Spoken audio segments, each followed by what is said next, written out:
Power दिखाना। Owaisi brothers, पहले अकबरुद्दीन ओवैसी फिर असदुद्दीन ओवैसी, सुना दीजिए।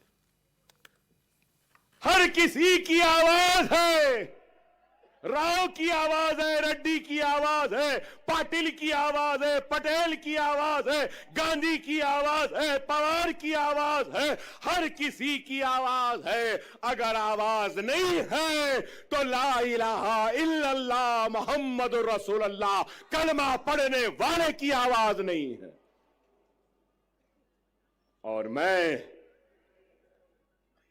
इस सियासी शोर गुल में नारे तकबीर अल्लाह अकबर की आवाज को फिजाओं में गुंजाने के लिए, जोरदार नारा लगाने के लिए आया हूं। अपनी जात के लिए नहीं आया हूं। मैं तुम्हारी इज्जत के लिए आया हूं, तुम्हारे वक़ार के लिए आया हूं, तुम्हारे वजूद का एहसास दिलाने के लिए आया हूं कि हम जिंदा हैं, हम मुर्दा कौम नहीं है। बीजेपी के उम्मीदवार है, अब उन्होंने तो खाली गाली दे रहे मेरे को, ये ऐसा वो ऐसा, वक्फ का हम वो ले लेंगे, हम मस्जिद ले लेंगे, हम कब्रिस्तान ले लेंगे, हम खानका ले लेंगे, हम फुला ले लेंगे। अरे भाई साहब, आप क्या क्या लेना चाहते, क्या क्या लेना चाहते आप?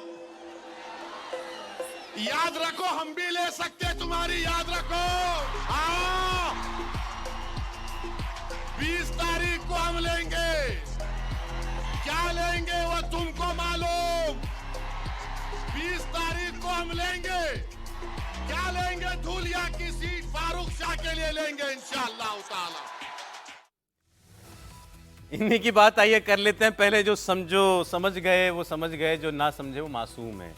ठीक, जो कहना ये चाह रहे थे विवर्थी बातें करके। समीर जी देखिए, इस समय ओबीसी के दोनों ब्रदर्स जो हैं, इस समय पूरा ध्यान महाराष्ट्र में लगा। इनको एक बात तो है, इनको सामने जो मजमा लगा है उसको खुश करना आता है। नहीं, और देखिए, ओबीसी जिस आक्रामकता के साथ बोलते हैं, जिस आक्रामकता से वो भारतीय जनता पार्टी के खिलाफ बोलते हैं, समाजवादी पार्टी भी इतना नहीं बोल पाती मुसलमानों का वोट लेके।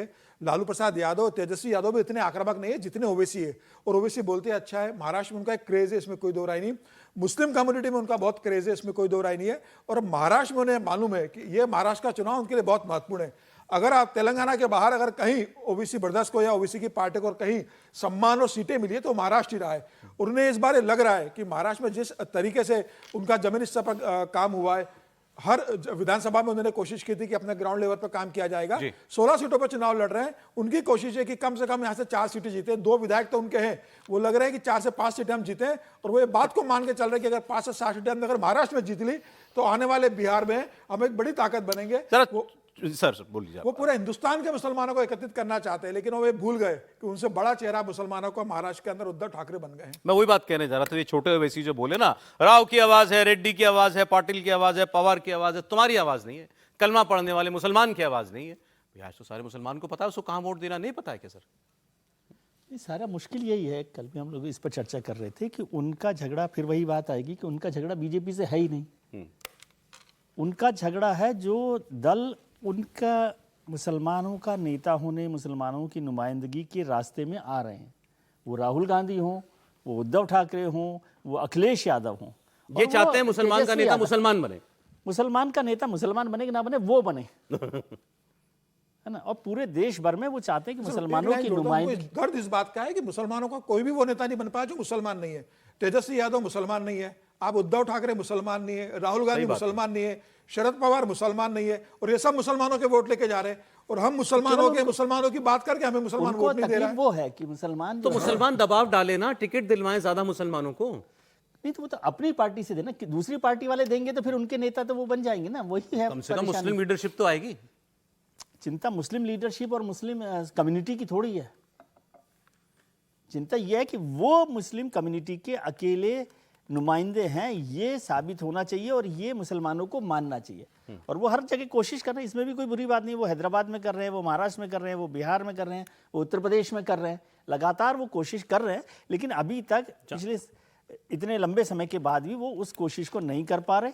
ओवैसी साहब तो बारीक नजर रखने वाले हैं, बैरिस्टर आदमी हैं। आप भले कैसे समझे, लेकिन उन्होंने धुलिया सीट पर भाषण दे रहे थे, धुलिया सीट जीतना चाहते हैं। समझे तो आप भी वही जो मैं समझा था मतलब आप नहीं कह पा रहे, कह तो मैं भी नहीं पा रहा हूँ, लेकिन बात ये जो इन्होंने एक बड़ी टिप्पणी की कांग्रेस पर, कहते हैं हमें कहते हो B team B team B team BJP की।